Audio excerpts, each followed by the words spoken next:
मिथुन राशि वालों, कैसा रहा जनवरी और फरवरी का महीना? कमेंट में हमें जरूर बताएं। आज के इस वीडियो में मैं आपको बताने जा रहा हूं मार्च के महीने के बारे में कि कैसा रहेगा। कैसा रहा वो आप बताएं, कैसा रहेगा ये अभी मैं बताने वाला हूं। आपको बता दूं कि एक सामान्य राशिफल है जो आकाश में होने वाले गोचर का ग्रहों के राशि परिवर्तन पर में आधारित है। इसको आप अपने जन्म राशि, नाम राशि दोनों से देख सकते हैं, जैसे भी आपको मालूम हो। जन्म लग्न से भी चाहे तो देख सकते हैं, कोई दिक्कत नहीं है। आइए चर्चा को ही आरंभ करता हूं, क्या समय को बर्बाद करना, सीधा चर्चा ही प्रारंभ करते हैं। मिथुन राशि वालों के लिए सूर्यदेव जो हैं सो 14 मार्च तक कुंडली के नवम भाव में है, कुंभ राशि में। 14 मार्च के बाद मीन राशि में चले जाएंगे, कुंडली के 10वें भाव में। क्या होगा इसका परिणाम? 14 मार्च तक मिथुन राशि वालों को भाग्य का विशेष साथ मिलेगा। भाग्य भरोसे अनुभव करेंगे कि कुछ ना कुछ बड़ा काम जो है आपका होता हुआ प्रतीत होगा। अपने आप कहते हैं कि मैंने सुना था कि भाग्यवान का खेत भूत जोतता है, तो इस समय में भाग्यवान हैं आप और आपके खेत को भूत जोतने के लिए आ रहा है। यानी कि इस समय में आप कम परिश्रम में ज्यादा अच्छे परिणाम हासिल कर पाएंगे। कुंडली के नवम भाव में है सूर्य, तो ये आपको और क्या करेगा कि आपसे कुछ धर्म का काम करवाएगा। पूजा पाठ वगैरह में ज्यादा मन लगेगा। ईश्वर से हो सकता है तो साधना में जब ध्यान में बैठो, जब तप करने के लिए बैठो, तो ऐसा महसूस हो कि ईश्वर से साक्षात्कार हो रहा है, ईश्वर का दर्शन हो रहा है। ऐसी अनुभूति आपके मन में हो सकती है। आपकी जानकारी के लिए बता दूं कि कुंडली का नवम भाव आपके तीर्थ यात्रा वगैरह का भी होता है। मिथुन राशि वाले तो 14 मार्च तक कहीं जाने का भी मन बना सकते हैं, अथवा हो सकता है तो कुंभ स्नान वगैरह आप कर आए हो, ऐसे भी योग हैं। देवी और सज्जनों, सूर्य जब 14 मार्च के बाद कुंडली के 10वें भाव में चले जाएंगे मीन राशि में, तो आप देखेंगे कि 14 मार्च के बाद आपके मान सम्मान में सूर्य देवता के कारण वृद्धि होने लगेगी। समाज के ऐसे लोग भी आपको मान सम्मान प्रतिष्ठा प्रदान करेंगे जो आपसे भीतर ही भीतर जलते हैं, जो आपको देखना नहीं चाहते। आपकी अच्छाई से उनका कलेजा फटता है, उनके दिल पर में सांप लौटता है। आपको देख करके उन लोगों को भी मजबूरन हाँ में हाँ मिलाना पड़ेगा। अगर कोई तारीफ करेगा तो उनको भी कहना पड़ेगा कि नहीं आप सही कर रहे हो यार, बहुत अच्छा आदमी है ये, बहुत बढ़िया कर रहा है ये, बड़ा भला आदमी है। कुछ ना कुछ तारीफ के स्वर निकालने ही पड़ेंगे।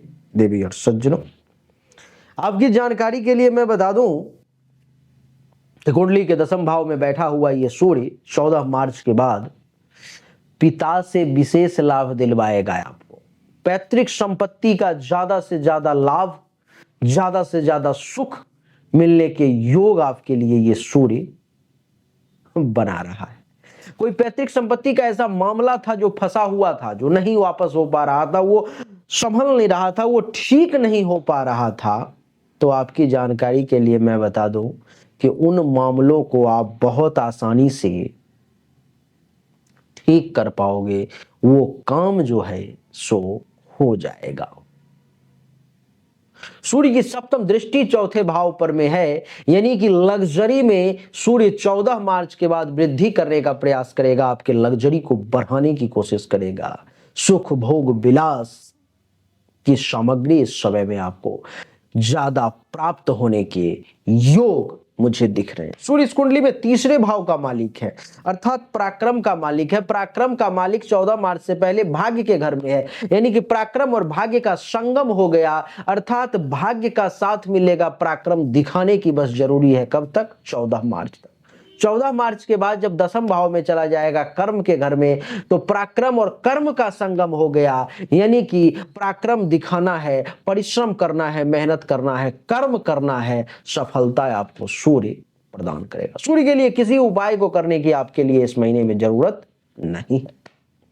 सूर्य के बाद अगर मंगल की बात करें तो मंगल मिथुन राशि में आपके कुंडली के प्रथम भाव में मस्तक पर में ही विराजमान है, शरीर के घर में विराजमान है, यानी कि शरीर में विशेष ऊर्जा का संचार हो जाएगा, अपने आप में बहुत पावरफुल, बहुत ज्यादा ताकतवर व्यक्ति के तौर पर में आप जाने जाएंगे। आपकी शक्ति इस समय में लोगों के सोच से, सीमाओं से परे हो जाएगी। विनम्रता की कमी थोड़ी सी जरूर रहेगी, लेकिन आप मैनेज कर लेंगे। मंगल आपके कुंडली में लाभ का मालिक है, लाभ का मालिक मस्तक पे आकर के बैठ गया, यानी कि दिमाग में कहां से लाभ लेना है, कैसे फायदा लेना है, कहां से क्या करना है, ये घूमता रहेगा, नाचता रहेगा। कुंडली में छठे भाव का भी मालिक मंगल है, यानी कि दुश्मन का मालिक भी मंगल है, जो मस्तक पे आकर बैठ गया। दुश्मनों को कैसे चित करना है साम दाम दंड भेद के द्वारा, ये आपके दिमाग में हमेशा चलता रहे और आप चित कर देंगे। मंगल के लिए थोड़ा सा उपाय अगर करना चाहें तो आप कर सकते हैं। मंगलवार के दिन जो है हनुमान जी को जाकर के दर्शन जरूर करें, हो सके तो हनुमान चालीसा का पाठ करें, नहीं तो दर्शन ही काफी है। मंगल के बाद बुध की बात कर लेते हैं। बुध मीन राशि में है, यानी कि नीच का है। आपके कुंडली का मालिक कुंडली के दसम भाव में नीच का है, यानी कि आपका स्वयं का मालिक दसम भाव में नीच का हो गया, यानी कि जो काम धंधा बढ़िया चलना चाहिए, स्मूथली चलना चाहिए, नीच का बुध उसमें ब्रेक करने की कोशिश करेगा। माता जी के स्वास्थ्य को थोड़ा सा खराब करने का प्रयास करेगा, माता जी के साथ आपके संबंध को डैमेज करने का प्रयास करेगा। यानी कि इस बुध के उपाय की आपको जरूरत है। बुध के लिए क्या उपाय करना है? कुछ नहीं, बुधवार के दिन गाय को हरा चारा खिला दे, अथवा नमो बुंग बुधाय नमः मंत्र का कुछ जाप कर ले। बुध का जो बुरा परिणाम है वो समाप्त हो जाएगा। बात करते हैं देवगुरु की। देवी और सज्जनों, देवगुरु बृहस्पति वृषभ राशि में आपके कुंडली के 12वें भाव में है। कुंडली के सप्तम और दसम भाव का मालिक 12वें भाव में है, यानी कि जीवन साथी के माध्यम से इस महीने में, मार्च के महीने में पैसा कुछ ज्यादा खर्च होने वाला है, आपके पॉकेट से धन ज्यादा निकलने वाला है। सिर्फ जीवन साथी के माध्यम से नहीं, पिताजी के माध्यम से भी, अगर पिताजी जीवित है आपके तो वो भी कुछ पैसों की बर्बादी, कुछ पैसों की चाह, इच्छा, फालतू का खर्च, नाजायज खर्च वो भी कर सकते हैं। यानी कि आपके जीवन साथी और आपके पिता, ये दोनों इस समय में पैसों का कुछ नुकसान उठा सकते हैं। देवी और सज्जनों, गुरु के बाद शुक्र की बात कर लेते हैं। शुक्र आपके कुंडली में मीन राशि में उच्च का कुंडली के दसम भाव में है, और शुक्र इस कुंडली में पंचम भाव का मालिक है, यानी कि बुद्धि का, विद्या का मालिक दसम भाव में चला गया, कर्म के घर में चला गया। कर्म और बुद्धि दोनों का संयोजन हो गया, यानी कि कोई भी काम शक्ति से करो और कोई भी काम बुद्धि से करो। कहते हैं कि अक्ल वरी या भैंस, अक्ल से आप कोई भी काम कर सकते हो और आसानी से कर सकते हो। काम तो हो ही रहा था, लेकिन ये शुक्र उसमें बुद्धि का संयोजन कर दिया, बुद्धि का संयम कर दिया, विद्या का उसमें समायोजन कर दिया, अर्थात अपने विद्या बुद्धि की बदौलत आप अपने काम को बहुत हाई लेवल पर में बहुत आसानी से कर पाएंगे, बहुत आसानी से आपका काम हो जाएगा।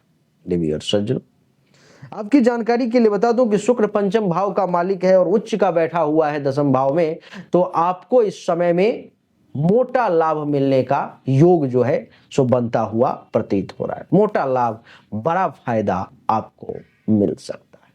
देवी और सज्जनों, आपकी जानकारी के लिए बता दूं कि शनि 29 मार्च तक कुंभ राशि में आपके कुंडली के नवम भाव में है, भाग्य के घर में। इसका क्या परिणाम है? भाग्य के घर में अष्टम भाव का मालिक, जो लोग विदेश में रहते हैं, अपने राज्य से दूर रहते हैं, अपने घर से दूर रहते हैं, उन लोगों का काम धंधा इस समय में जो है बढ़िया चलेगा, वो लोग ज्यादा तेजी से आगे बढ़ पाएंगे। देवी और सज्जनों, शनि के बाद बात करेंगे राहु और केतु की। राहु कुंडली के मीन राशि में, यानी कि दसम भाव में है। पिताजी का कुछ स्वास्थ्य वगैरह खराब हो सकता है, तबीयत उनकी कुछ खराब हो सकती है, ऐसा आपको देखने को मिल सकता है। देवी और सज्जनों, इतना ही नहीं, केतु कुंडली के चतुर्थ भाव में है, तो माता जी के साथ फालतू का वाद विवाद करने का कोशिश ना करें, प्रयास ना करें, तो नहीं तो आपकी परेशानी बढ़ सकती है। यही थी मेष से लेकर के मीन तक की, मेष से लेकर के मीन कह रहा हूं, सूर्य से लेकर के केतु तक की कहानी मिथुन राशि वालों के लिए। मिथुन राशि वाले, मैंने कहा था कि एक रत्न के बारे में बताऊंगा, अगर संभव हो तो सामान्य वर्ग के जितने भी लोग हैं जो 25-50 हजार नहीं खर्च कर सकते, उनके लिए पन्ना उपरत्न है, आप जरूर धारण करें, आपका भाग्य बदल जाएगा। ये पन्ना रत्न धारण करने से जमीन, मकान, गाड़ी का सुख मिलने लगेगा। 5,000 रुपया मात्र खर्च करेंगे, धन धान्य संपत्ति में वृद्धि होने लगेगी, भाग्य का साथ मिलने लगेगा, काम धंधा बढ़िया चलने लगेगा। 1 साल के अंदर में ये 5,000 आपको 3 से 5 लाख दे करके जाएगा। सिर्फ इस रत्न को एक बार धारण करके देखें, जीवन में बड़े बदलाव होंगे। अंगूठी के साथ तांत्रिक वैदिक प्रक्रिया के सिद्धि के साथ आपके एड्रेस पर मैं केवल जो गरीब तबके के लोग हैं, सामान्य तबके के लोग हैं, मध्यम वर्गीय लोग हैं, उनके लिए ये ऑफर है। आपको चाहिए होगा तो सामने दिए गए व्हाट्सएप नंबर पर मैसेज करेंगे, उसमें लिखेंगे गुरुदेव मैं सामान्य परिवार से आता हूं, गरीब तबके से हूं, मुझे ये 5,000 वाला चाहिए। जो बड़े लोग हैं जो लाखों खर्च कर सकते हैं, उनके लिए और अच्छी बेहतरीन व्यवस्था है, तो वो भी ले सकते हैं। पर्सनली अगर जन्म कुंडली या हस्तरेखा दिखाना है तो सामने दिए गए व्हाट्सएप नंबर पर मैसेज करें, जन्म तारीख, जन्म समय भेजें, आपको सही और एक्यूरेट जानकारी निश्चित तौर पर प्राप्त होगी। आप सभी का एक बार फिर से बहुत बहुत धन्यवाद। अभी तक आपने चैनल को सब्सक्राइब नहीं किया है, सब्सक्राइब करके इसके बेल आइकन के बटन को दबा दें, वीडियो को लाइक कर दें और कमेंट में लिखें जय श्री राम।